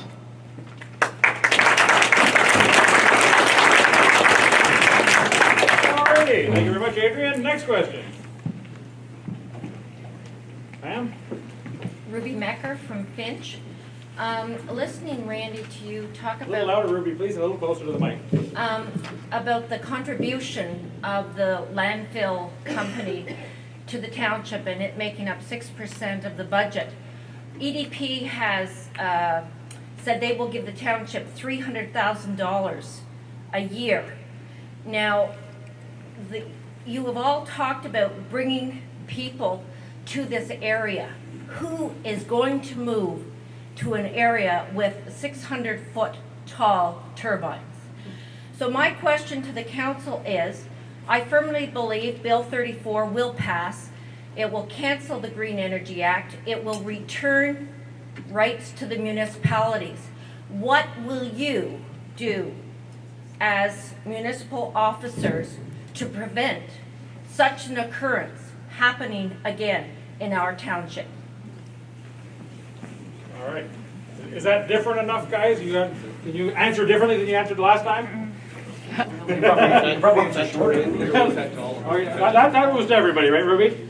Yes. It was very similar to the last question. No, it was different. Okay, I'll give you 10 seconds to make it a little bit more different. Are you prepared if something other than wind turbines come up that's difficult for the community? Will you be open to the idea of a referendum, a vote, a public input policy where people are listened to? You guys all clear on that question? Yeah? Okay, Steve, take it away. I guess the easy answer is yes, but it would depend on the situation and it would depend on just, I guess, what the circumstance is. So it's really difficult to answer that with precision. I think when you see a group of individuals, like yourself, Ruby and John, and with Margaret, and so many citizens working together, I think the message was clear with most people in this municipality about that. So I don't even think a referendum would be necessary. If we could take advantage of technology and find quicker ways to get community feedback on information like this, that's the one thing I'd like to say as well is when I've put my name in to be on council, since then I've attended virtually every council meeting that I could, and only recently have I seen one other person come to one meeting who's sitting before you, other than Randy, of course, he's required to be there. So I think it's important that we are in touch with what the decisions are that municipal council is making and voice into that. So what I'd really love to do is to get better streams of communications happening with our community. I didn't know Facebook before I started running. That's my wife taught me, but many of you have seen me on Facebook from scenes from the campaign trail. And I think it's a great way for us to talk. And my hope is to, 30 seconds. When that's done, is to have something called Community Connections, where we can talk more as a community. I can hopefully make you aware of what the agenda is. It's published on the website, but I can hopefully make you more aware of some of the issues that will be discussed at Municipal Council so that you can make your voice heard. And come yourself. You don't need me speaking for you. When you can speak for yourself, you can usually say your case far better than I, because you know what your position is. So that's what I would like to see, is more communication with council. All right. Thank you very much. Carrie. Hi, Ruby. Thank you for such a great question. I believe truly that if this is something that is presented to us again, and we have been given the power as a municipality to make these decisions, we need to stop it in its tracks before it even gets started. Flat out. We have the power and we have the ability to really voice what we want to see in our communities, and it shouldn't be Big Brother who's deciding that decisions for us. We also need to look at what's the most beneficial for economic growth in our community, and I'm not opposed to green energy in any way, shape, or form. I am very much green at heart. I genuinely believe that we need to go back to basics and make things better for us and less of a human footprint on the planet, but at the same time not making it as it's something to create a business for other people to make tons of money off of our locals. So with that being said, I'm running on having your voice heard. I want you to be able to come to me, tell me what it is that you want to see happening in our communities, and I can bring that back to the table, and I can really be your voice, because I know everyone's busy. Not everybody can make it out to every council meeting to have their opinion stated. So you give me a call, you give me a text, you send me a Facebook message, and I will be happy to support whatever it is that you want to have heard at the meetings. All right, thank you, Carrie. Roxanne, please. I'm going to just be short and sweet, Ruby. Again, I'm categorically opposed to any wind turbine, past, present, and future. We, as an elected council, are accountable to the taxpayer, and we need to have open and transparent communication. So yes, I would certainly agree to any public open dialogue, and certainly to keep the constituents of North Stormont apprised of what's going on. Thank you. Thanks, Roxanne. Alton, please. Yes, we talked about people settling here, and one of your concerns is how they're going to settle here when the turbines are going full bore if they come here. Totally against them, as I said before. And I understand your plight of these things in your community. One thing we should maybe think about, although I'm about 20 kilometers away probably from the nearest one, and studying the water quality and quantity on the Source Protection Committee, can any of these guys, these geologists and hydrologists and all these people with BAs and HQRs and everything behind them tell me that my water won't be affected in Avonmore, 20 kilometers away, if one of these things go down and tackle the aquifer? Could shut it off, maybe, or people in Moose Creek. We put money, or the government's put money in water projects in Finch and Moose Creek and Chrysler, millions and millions of dollars. If these things go up, and what I know about some of these aquifers and the study we've had on them, what happens to the water supply in these villages where millions of dollars was spent? Is the government going to come back and start all over again and put these projects together for the hamlets? It'd be a tough fight. So the sooner we get rid of these turbines, I call them albatrosses around our necks, 30 seconds. the better for us. And maybe we can get some development in here if we haven't got just stuff like that sticking around, and we got to look at it for years to come. Ruination of agricultural land, splitting the community, and costing some people a lot of money to defend it. It's utterly ridiculous. So I'm all for it. We got to get rid of these things. All right, Adrian, please. Hi, Ruby. Thanks for the question. I'm going to be brief with you as well. We've spoken about this face-to-face numerous times. I think your frustration lies in one common thing, is that your voice is not being heard. And it's not just your voice, it's the collective will is not being heard. And I get it. And when you're asking about any other projects, and we don't know what that may be, you're kind of saying it's a hypothetical.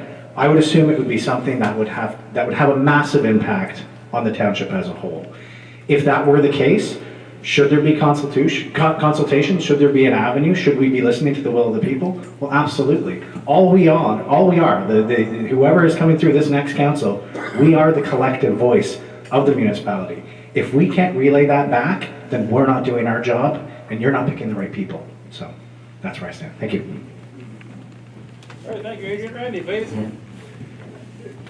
If we go back to July 28th, 2015, that was my mom's 80th birthday, but I wasn't at the party because we had a very important vote at council that night. We voted to be an unwilling host to the two projects proposed. In the room It was full of people who were against the project. It also had landowners in it who were getting turbines. I was one of the 4 that voted to be an unwilling host. Again, it's difficult to answer, Ruby, because if we have powers, I will always do my best to reflect what's best for the township based on opinion, and also to go with my best efforts. However, if we don't have powers, and I'm on council, then I'm going to do the responsible thing to deal with the issues that need to be done. So I'm enthused about the potential with the new government because they're more rural oriented than the previous government. So again, you'll always get my best efforts, and I can't say much other than to say I was part of the council that voted to be an unwilling host. I'm still an unwilling host, but when we were required to host, we got to work, and we will continue to work responsibly until whether we get the powers to do away with them ourselves, or they get canceled by those that have the power to do so. Thank you. All right, thank you very much, Randy. All righty, who's next? Sir, go ahead. We'll get you next. Hi, I'm Jason. I'm a resident of Chrysler, and I've been living out here for 5 years, and before that was in Ottawa. And this question is for Steve. As in your paper, you stated you work for Bell Canada, and you want to implement a stronger network coverage. And the one thing I noticed since living out here is that I always have to step out of my house to make a phone call. It's very frustrating, and I've been out here for 5 years, nothing has really changed. I'm a driver, and even going through like Finch and Newington, no coverage at all. And I was wondering, what would you do, and how fast can you get something going on with this? I worked for Bell, I didn't own it. So, really, many of these decisions are actually made at the next level of government up. So SDNG is actually working on, and I've heard from the Eastern Ontario Wardens Caucus, that this is one of the priorities, is to get better network coverage for mobility.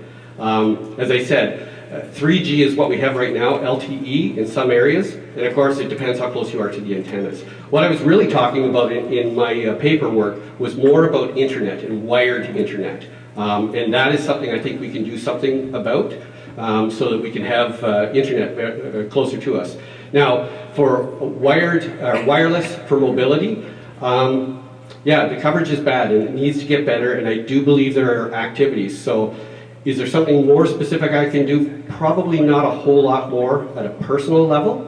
And really, I think what we need to do is continue to support our Wardens Caucus, because they are actively working on making a better network, not just to take us to 4G, but also to set us up so that when 5G comes along, which allows you to do things like internet-driven cars or people-less cars and those types of things where you need really quick response, low latency it's called.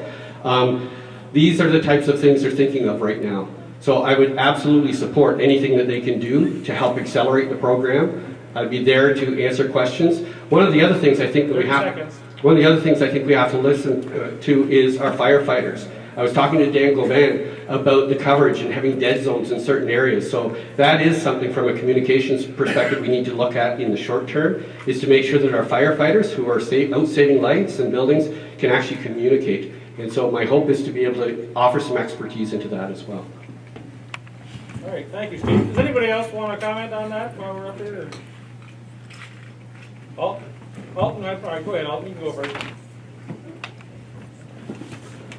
Yes, just to touch on some of the stuff that Steve was mentioning. We got a thing from the township the other night when he was talking about the Eastern Ontario Wardens Caucus and supporting of cellular networking and whatever, and it's a few years down the road, but it's a $213 million project, and 71 million has been committed by both governments for that project, and then the rest will be from private enterprise. And it's touching on two things that I've been supporting or proposing here, is natural gas and a better communication system. And that's some of this stuff says when we are successful in getting it. It's improving connectivity by filling gaps in cellular service, enabling companies to expand natural gas distribution to rural areas, investing in strong road networks, and creating housing rural families that can afford. So we're tying it all together. I think it's a matter of time getting here. But as a member of council, if you elect me there, I'm certainly going to work towards getting this faster than possible, and not sit back and wait for it to come. We got to do our homework, and I'm quite willing to get this. I've heard from many parts of this riding here, and the service they have, they're paying dearly for it. It's good one day and non-existent the next. There's businesses in this community that I didn't know about, maybe you don't either, they're working from home. And they have to rely on this, their computers and stuff for their business, and it isn't there, and it gets pretty frustrating. So I'm willing to work with it and set in a proposal, and definitely it's needed here to bring us on stream and into the 21st century. All right, anybody else? Randy, go ahead. Yeah, just for a bit of background, the Stormont, Dundas, and Glengarry, the United Counties, has 2 reps from every township on it. So the mayor and deputy mayors of the six townships sit on county council, and the head of that council is called the warden. The warden is part of the Eastern Ontario's Warden's Caucus, where these bigger issues that affect more and more people go. I agree with the issues of telecommunication and natural gas going to the Warden's Caucus. One of the challenges, for some background on the gas, is that Union Gas was not serving the area that where we need the natural gas, and we're willing to look at it, as I understand it. Enbridge had those rights, but Enbridge bought Union Gas, so we kind of had a setback. The 2 gas providers, each with their own different zone, became one. But again, a couple of guys have mentioned the Warden's Caucus, and that's where these larger issues go. All right, thank you, Randy. Next question, ma'am. My name is Trisha Prosser. I live here in Chrysler and lived here only for about 2 years. So first of all, I want to thank the organizers of this event for actually giving me the opportunity to meet you and hear your different platforms. I've been struggling to be an educated voter in this campaign and to figure out who all of these people whose names I'm seeing on the side of the road actually are and what you stand for. And so I've definitely appreciated the opportunity to be here and listen to you speak and to be able to make a decision 3 weeks from now. So you've all mentioned how important it is attracting people to the community. But I would say that up to this point of me living in Chrysler for 2 years, I'm still very disconnected from things that are happening at the township and municipal level. So what are your plans to actually communicate with new residents who do choose to live here because of affordability, because of access to Ottawa, because Chrysler does have natural gas and good internet and things that are, part of the platform that you're trying to bring to the more rural areas of the community? What are your plans for communicating what the key issues are for the township? I've sat through, a fair bit of, just one quick session. No, please. Yep. There have been a lot of assumptions here that people are all coming with the same level of knowledge about things that have been key for the township over the last number of years, and we're not all up to speed on, the history in regards to wind turbines and things like that. We're going to talk about communications between the township and the population of the township, all right? Start with Carrie, please. Hi, Tricia. I could not agree with you more. Before deciding to run for council, I really had very little knowledge of who was representing us and what our big issues were. And it took some digging and some research and lots of reading to really figure out what's happening in the council. And I think that communication with our residents is going to be a big focus going into the next 4-year cycle. We have the opportunity to use social media, but as we all know, not everybody's hooked up to Facebook, not everybody does Instagram, not everybody Twitters. Some people still read the paper, some people still check their mail. So we really need to be actually talking to people face to face.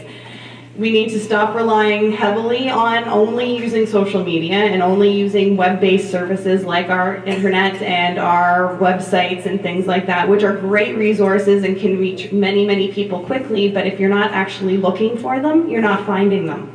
And it's not something that we advocate or advertise quite often. So I think it's more of an issue of we need to be creating press releases, we need to be creating just handouts and flyers and things that you can pick up at your local mailbox, things that you're going to be finding in your ad bags, things that are community events, community issues that are happening day to day, that everybody can find out more readily without having to go hunting for it. Thank you very much. Roxanne, please. Thank you, Tricia, and welcome to the community. Where are you?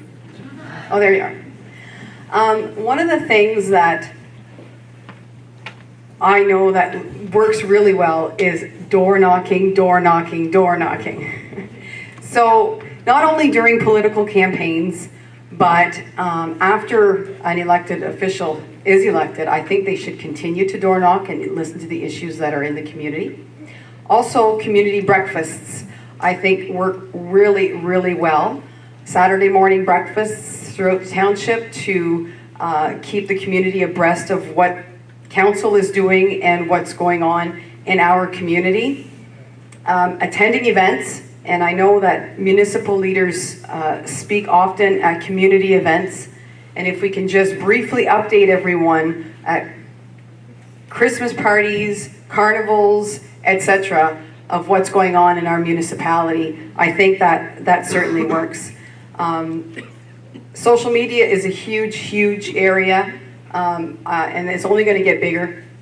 So for those of you that are not on, I really highly suggest that you do try it. If my 75-year-old mom can do it, everybody can do it. So thank you. All right. Thank you very much, Roxanne. Alton, please. Yeah, I agree with Roxanne. Social media is fine, but there's a lot of people out there haven't got it, and the ones, and some of the other ones that do have it, as I said, it's so poor they can't look at it anyway. So part of my thinking or ideas that I did have, and I like the idea everybody gets the Seaway News, and in there, the township of South Stormont or one of the other townships runs a feature in there. And why couldn't we do that? You know, what update on certain things? What is going on at the pool this week? Things with that church suppers, and put the dates or anything that's going on in the community. And I said, most people get that paper, the Seaway News. It's free. So at least we don't have to depend on the internet and everything else for people to look at it. And older people don't even pay attention to it and curse it every time, the ones I've been talking to. So at least they read. I'll give them an update, or any new person coming in the community will be familiarized with what's going on in here. I think it'd be a great idea to take out ads in the Seaway News, for instance. And each department can write their piece or anything that's going on. People can have an input and put it in there, so everybody knows. It's one good way of communication, and everybody will be reading it. Thanks. All right, thank you very much. Adrian, please. Thanks, Tricia. Great question. You know what? I was in the same boat as you 4 years ago when I first moved out here. We moved into a new community. We wanted to know what was happening. We wanted to know where to go, places to eat, businesses to frequent. And I got to say, actually, it was here in Chrysler. Chrysler Friends, the Facebook group here that Chrysler Friends created, was our first gateway into the community. And they do a fantastic job. They really do. And we're seeing it springboard now. Finch has its own, Avonmore Rec has its own, Moose Creek has its own Facebook page, and that's great. And I think the township really needs to catch up. I think it's an area where we can look at some neighboring communities and see what they're doing and really capitalize on that. A good friend of mine who was here earlier this evening, and unfortunately he had to leave, is the mayor of North Dundas, Eric Duncan. And over the last 2 years, they've started doing, I'm sure you guys have seen it and heard it, is the Meet Me on Main Street. And you know what, I've gone to a couple of them. What a great way for the community to come together and to promote itself. You see these events and there's 400 or 500 people out on the streets. They're doing a great job of getting that message out. So there's a lot of different areas we can look. We can take it. We can learn examples. There's nothing wrong with stealing a good idea. You should take it and we should capitalize on that. Thank you. All right, thank you. Randy, please. In regards to getting the word out, I think the generation gap is back. In the early 70s, the generation gap was the kids listened to rock and roll music and the parents didn't get it. The generation gap now is the younger generation using social media. They don't use cash to pay for stuff. Us on the older side, we like newspapers. So I honestly don't have an answer as to how to get the word out better. But what I will say is that in the 6 villages, there are 6 recreation groups. And if you take Chrysler, for example, because the question came from Chrysler, is that the vibe in Chrysler really runs off of all of these different groups, like the recreation group. And if you head outside that way to the park by the waterfront, you can just see and feel the vibe of the caring that's gone into the building of that park. And it's volunteer driven. And in Finch, they prettied up an eyesore on Main Street. So the recreation groups, you've got the Chrysler Friends of the Trail, you've got agricultural things. So my suggestion is not to avoid the question or evade the question from the township standpoint, but to understand how important the community groups are and what they do to contribute to the health of the municipality. Thank you. All right, Steve, please. Great, thank you. Yeah, I love the idea of potentially having more open sessions where councillors can speak with people. But I do think we have at our disposal opportunities to understand what's going on in the municipality with the fact that our meetings are public every other week, effectively, and anybody can attend that and share with their friends. And I was actually surprised that so few of our new councillor candidates actually have attended them since May. Like I say, I've attended every one except for one because I had to go to my daughter's wedding out east. And I've only seen one new councillor candidate attend. So if you want to communicate something, you need to listen and hear what's going on first before communicating it. I actually worked for the Bell.ca team in Bell for 7 years and did many usability studies. I'd love to see our website improved, the municipal website that is. And I do believe Facebook is actually a really, really great and quick way, and I agree with the fact that many of the community groups do a fabulous job. And I think it's everybody's responsibility to be informed. A lot of the ideas that may go out there in terms of doing mail-outs and taking out ads in the paper, that costs money, and it's your money, it's taxpayers' money. So you have to really say to yourself, is that the best spend of your money when we can talk to each other and when there are meetings available? So I do believe that if we improve our website, the municipal website, and if we do a better job on Facebook and make things more accessible, there's a lot of information, a lot of decisions that are made. To try to focus in, you almost need to be able to search and find the things that you are most interested in. So I do believe that actually social media and a better website is probably our best primary tool for communication. All right, thank you very much. All righty, if we want to be out here at 9:30, I think it's time to wrap up questions. So a great big thank you to everyone who asked questions. I hope that gave you some more information.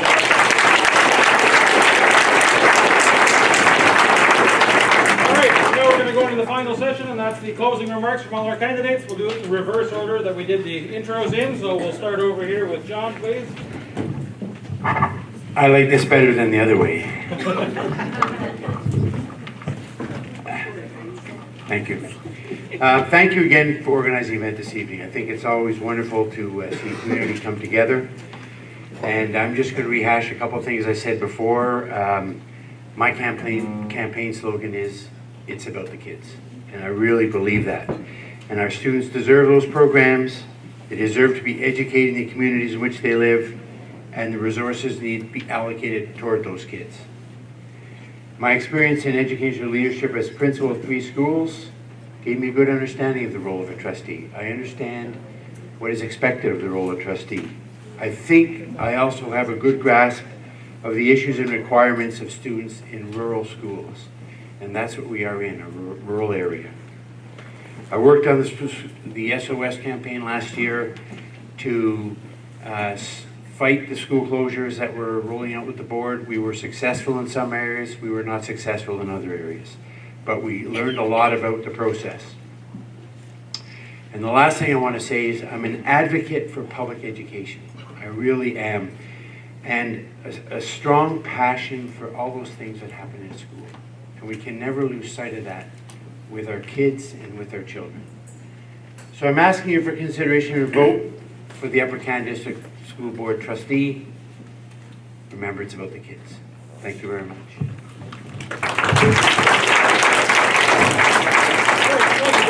Donna, please.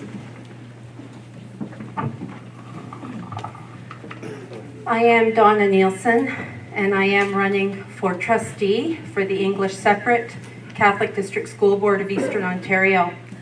I'm a kind person, and I'm a caring person, and I'm a compassionate person. And I think those qualities emanate in whatever I do day to day. I began teaching in 1980 in Toronto. I've taught for the private system. I've taught for the Catholic system, Duffer and Peel Catholic system. I've taught in the public system, Scarborough system. I've taught for the Upper Canada School Board, and I ended my career with the Catholic District School Board.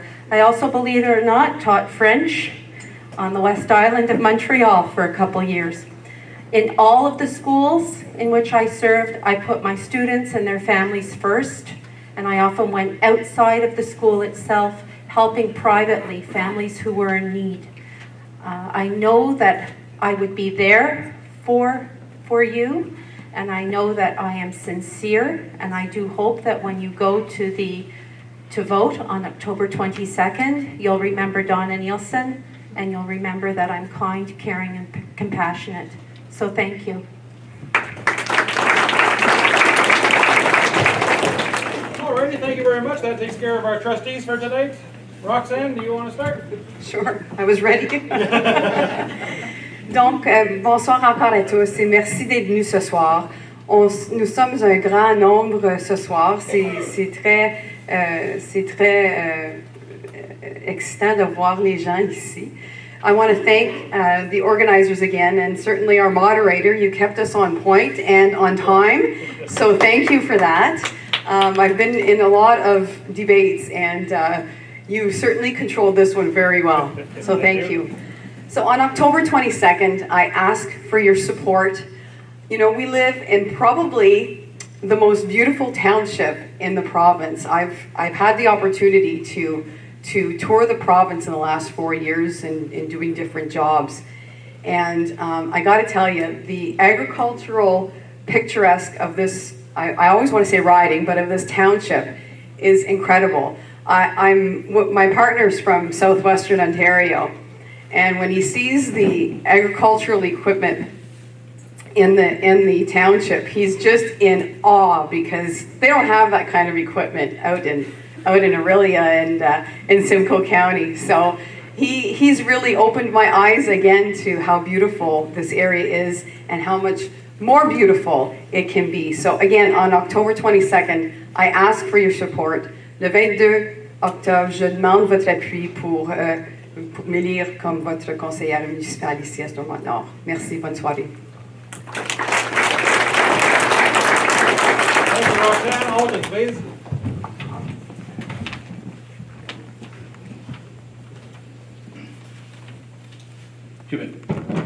In my opening speech, I listed two proposals I felt were something this township requires and which would benefit from financially, which was natural gas, which would cut the costs on other products by half. The other proposal was bring an improved reach and quality cellular data service for our area at affordable cost, which would improve business and commerce in North Stormont. These ideas made me think, you know, if I had ever heard a council before talk about it, and that's why I decided to jump in. It's the only way to do it. If you're going to talk about it, you got to be there. Also, I had the experience being a former councillor knowing what has to be done to be successful, and the ability to get information answers to what you're trying to do. I have information right now that the opportunity for natural gas is a reality, and the new council will get us there. Just picked this up the other day. There was first reading on September 19th, so it's just fresh off the press. There's an amendment to the Ontario Energy Board Act where they're opening up to private enterprise and some wording and everything to provide natural gas to Eastern Ontario. It's in first reading. There's 2 more readings to second and third reading yet for royal assent, but it's coming, folks. And what we have to do here as a council, and I'm ready to jump in here, is to work at it, work hard. We have to be aggressive. Because once this is out, every city, every place in the province of Ontario is going to look for the same thing, natural gas, for that service. So we have to be aggressive.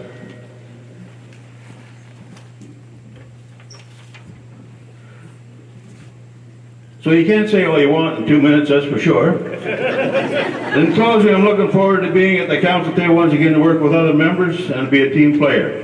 To move us forward will take hard work and dedication, but after the next 4 years, we can look back and say we did it. October 22nd, vote for Alton Blair as your council to make North Stormont a place where people will come to enjoy what we have to offer. Thank you, safe home, and good night. Alrighty, who do we got next? I think Carrie's next. Watch you, haven't we? Yeah, Carrie, go ahead. Thank you. I'd like to wrap up the evening by thanking all the volunteers to put tonight together, as well as the other nominees who came out tonight to have their voices heard. And I would like to thank every single one of you for coming out as well. When you go to the polls on October 22nd and you pick up that phone or click the mouse button to vote, I really hope you think of Carrie Curry for council. I may be new and I may be fresh, but I'm very, very hard worker. I learn very, very quickly, and I want to be your voice to make sure that your voice is heard.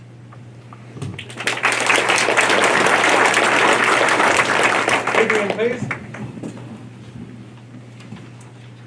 Well, once again, I'd like to thank the Stormont Federation of Agriculture, the Moose Creek Chamber of Commerce, and the Chrysler Community Center for hosting tonight's meeting. Merci beaucoup pour votre travail pour organiser notre rencontre ce soir. I can tell you that North Stormont is really in good shape moving forward. We have some excellent candidates looking to make our quality of life better, and I'd like to congratulate each and every one of you for putting your name forward. I know it's not an easy task. Dans 3 semaines, vous avez un choix devant vous. Un choix de décider le prochain conseil pour les 4 prochaines années. J'espère que vous aurez la confiance en moi pour être une voix alors que nous cherchons à rendre notre communauté un lieu encore meilleur à vivre. Friends, you'll have some choices and decisions to make over the next 3 weeks. You'll decide who will be your voice for the next 4 years at the decision-making table of the township. Now, I won't sit up here, and I haven't been up here to offer you lip service or make you promises that I know that a municipal councillor cannot keep. What I can promise you is this. For the next 4 years and beyond that, I will work my hardest to deliver an even better community for the next generation. I will work collaboratively with my council colleagues and lobby hard on behalf of our township to not only attract investments from both businesses and other levels of government, but also to attract new families, ensuring that our community continues to thrive for generations to come. We have so much to offer. We have so much potential. And I will work my hardest to make sure that potential is realized so that our children will choose North Stormont as the place where they will want to raise their family. My name is Adrian Bajelli, and I hope I can count on your support. Thank you. Merci.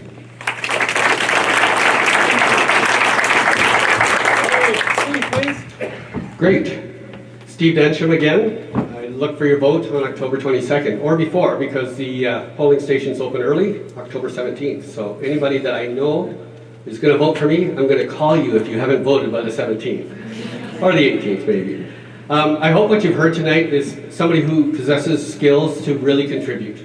I hope that you also hear that you've heard that I'm somebody who actively takes part. I've been going to the council meetings. I've actually been taking part in the CIP program, the Community Improvement Program that has been referred to a few times. I've been to the public meetings. I've been with people who are interested in participating, but I've been the sole potential councillor candidate. I've been at the wind turbine meetings and at the breakfasts.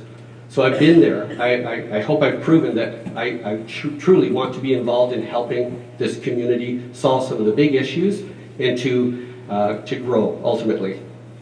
I would like to take a quick moment to thank Dennis Fife and Bill McGimsey for the many, many years of great service and keeping North Stormont a great place to live, work, and grow.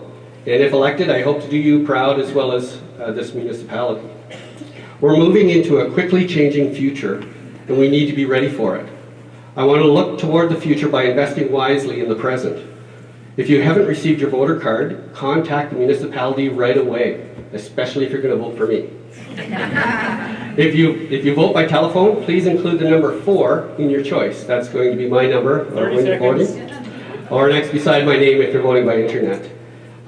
If you have a friend who needs help voting, please help your friend get out to the municipal office. There will be support services from October 17th to October 22nd during business hours and later on the 22nd. If you have a friend who couldn't attend, please tell them if you believe in what I've said. We need North Stormont to continue making positive progress to show that rural Canada doesn't just feed Ontarians and Canadians, it inspires them as well. Thank you. Please vote for me.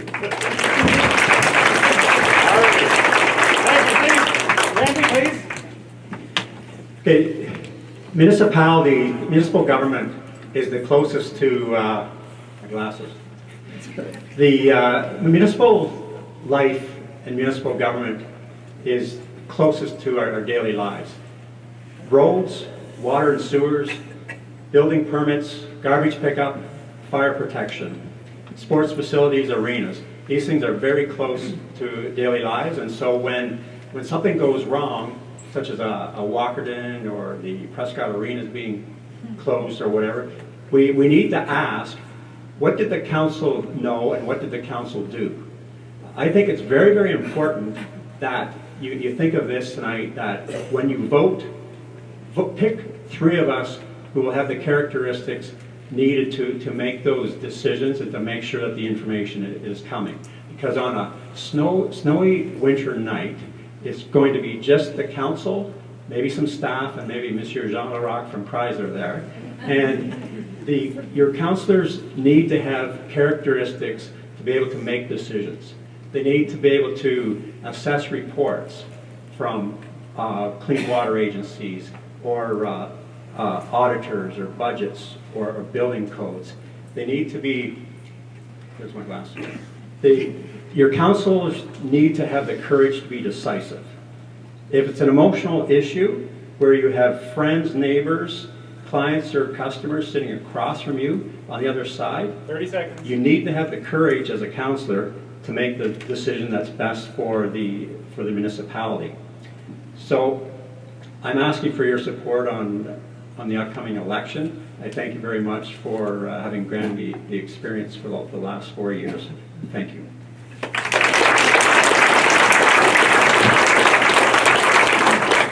Ladies and gentlemen, you have a really difficult choice ahead of you come the 17th to the 22nd.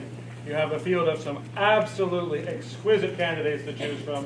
Please join me in thanking them for putting up with all of us and answering all these questions.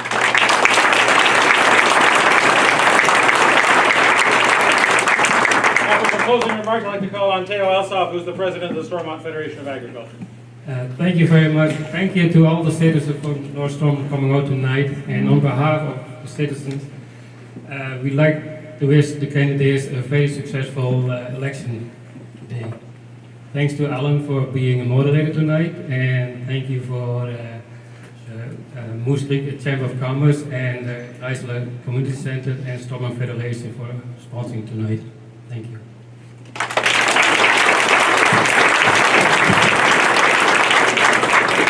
With that, folks, we're done. Thank you very much for your time. Yay.